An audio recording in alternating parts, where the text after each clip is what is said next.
YouTube, Facebook, Twitter, it's your main man WingDrops back again with another super official anime review. Can you take it, baby? I know you can. Hey, listen, man.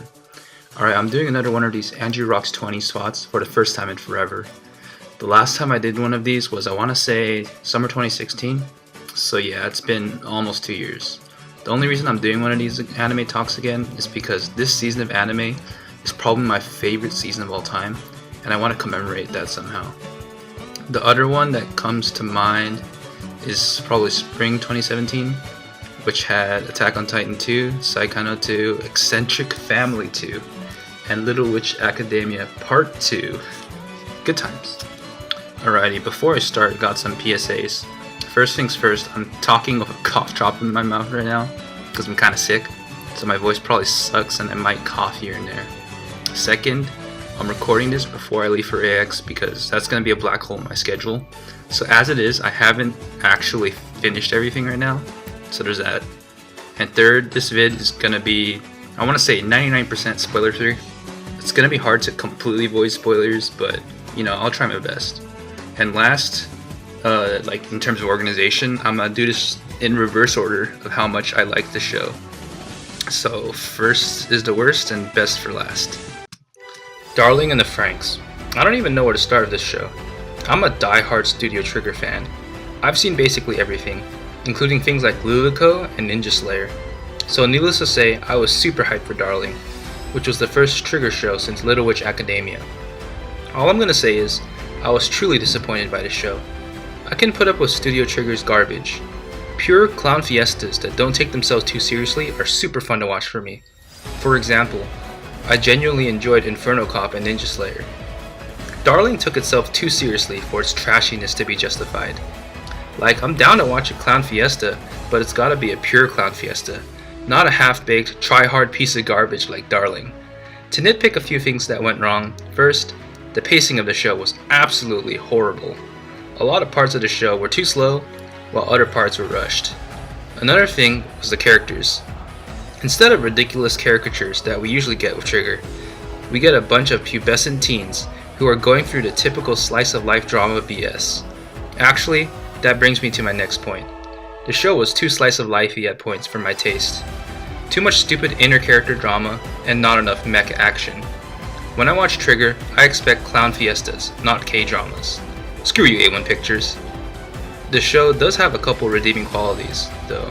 Overall, I'd say it was still mildly entertaining, and it was fun to use the talking point, as many of my friends were watching the show too.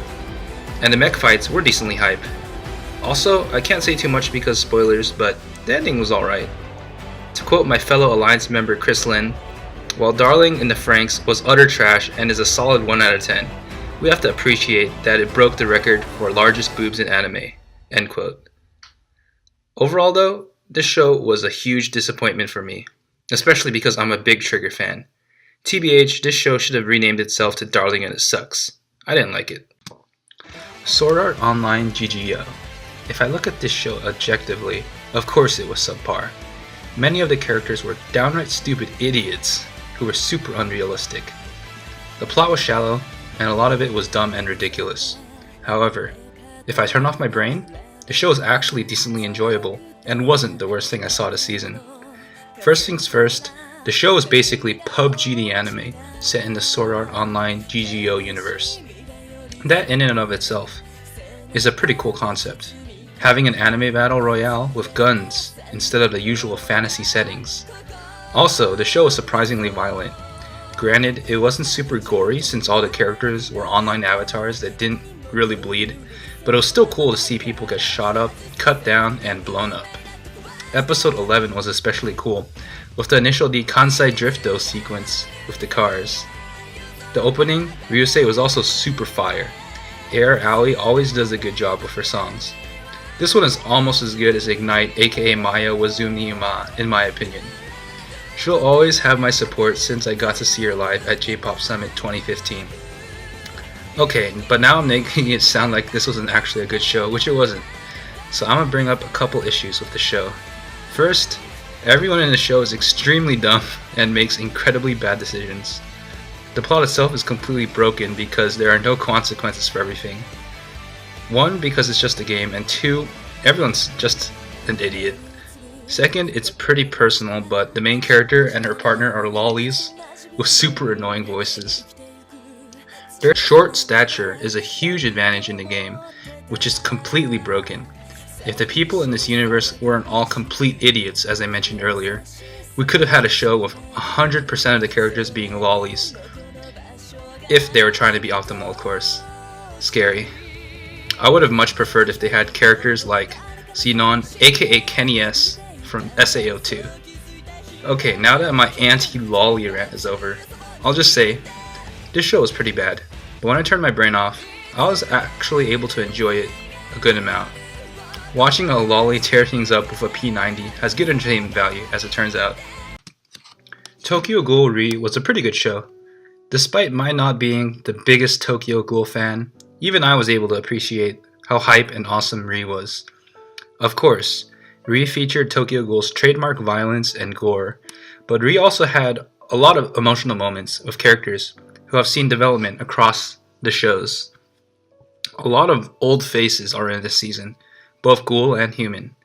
Not gonna lie, since it's been 3 years since the last Tokyo Ghoul, and since I don't read manga, I kinda forgot about some of the characters in the franchise, but I could see how the hardcore fan would love this show for the callbacks and cameos, and references.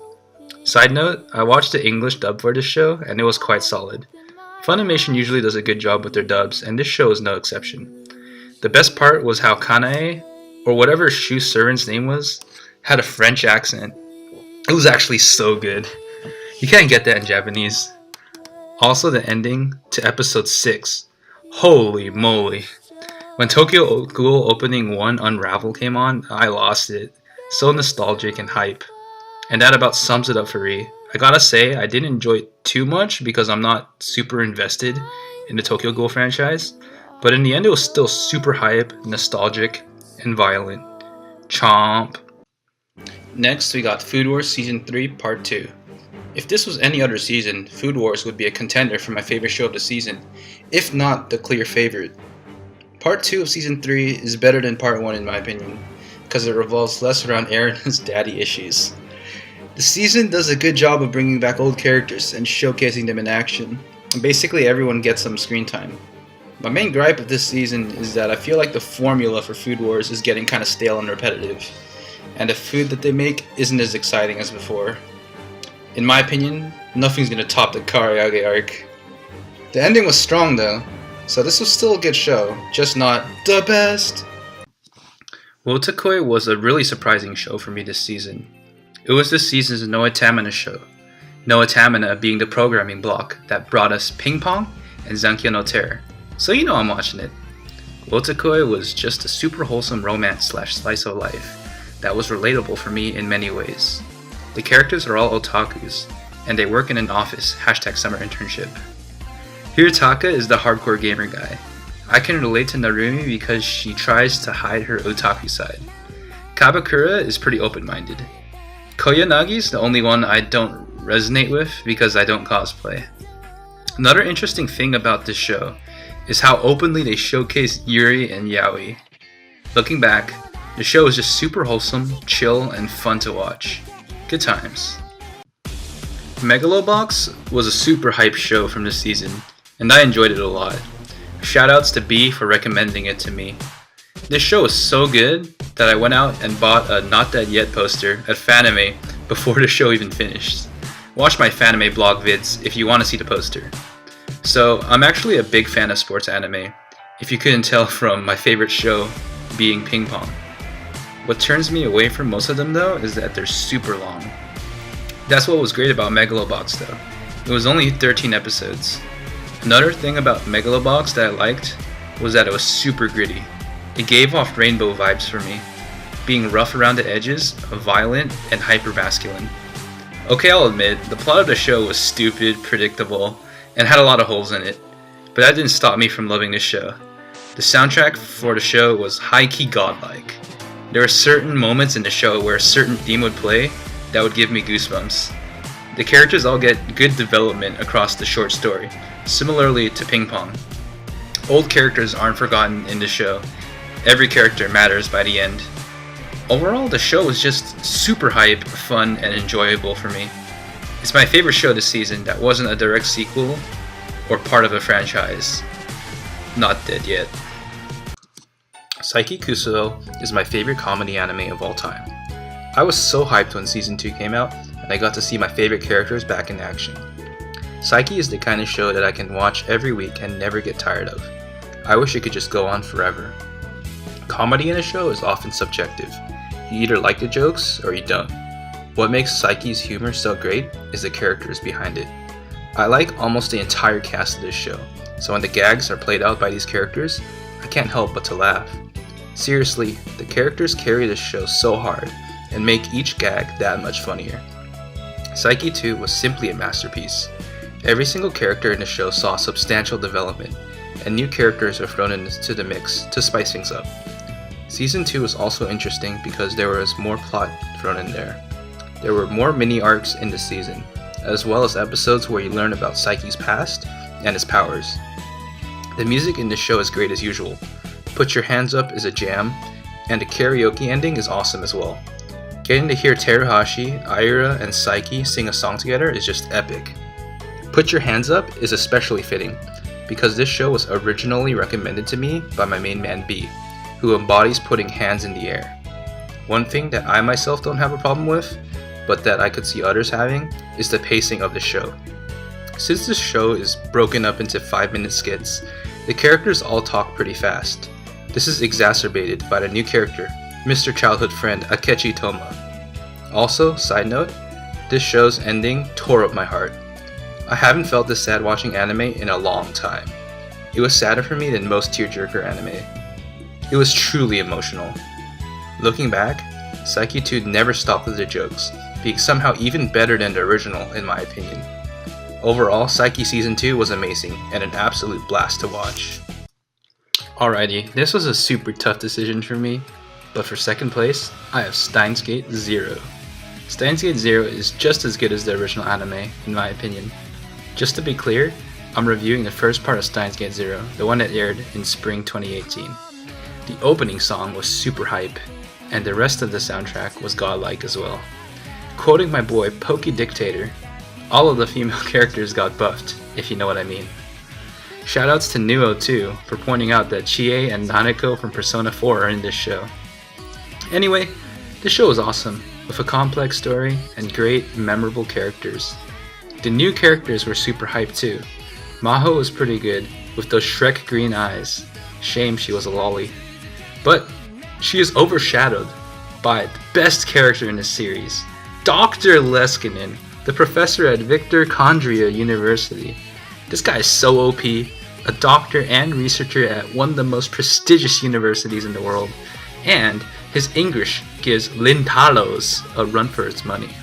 Looking back, Steins Gate Zero was atmospheric, dark, and nostalgic, and it was truly a pleasure to watch.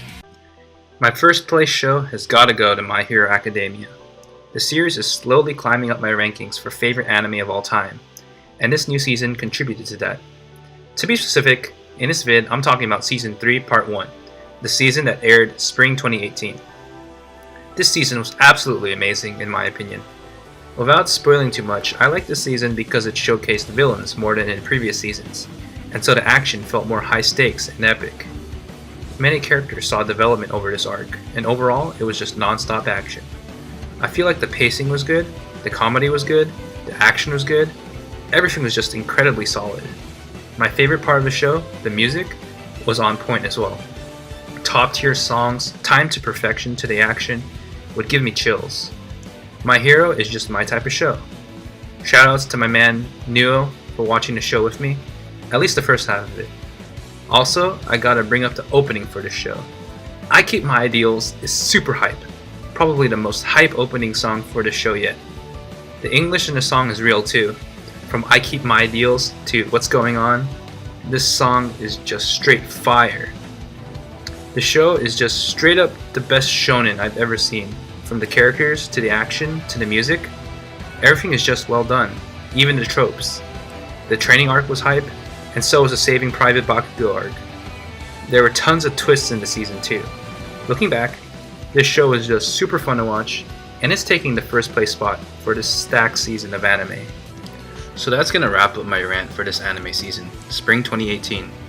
I'm gonna say that as of right now, it's my favorite anime season of all time. Steins Gate Zero and My Hero Academia are both quality shows, and Psyche 2 was no slouch either. I was pleasantly surprised by both Megalobox and Wodokoi.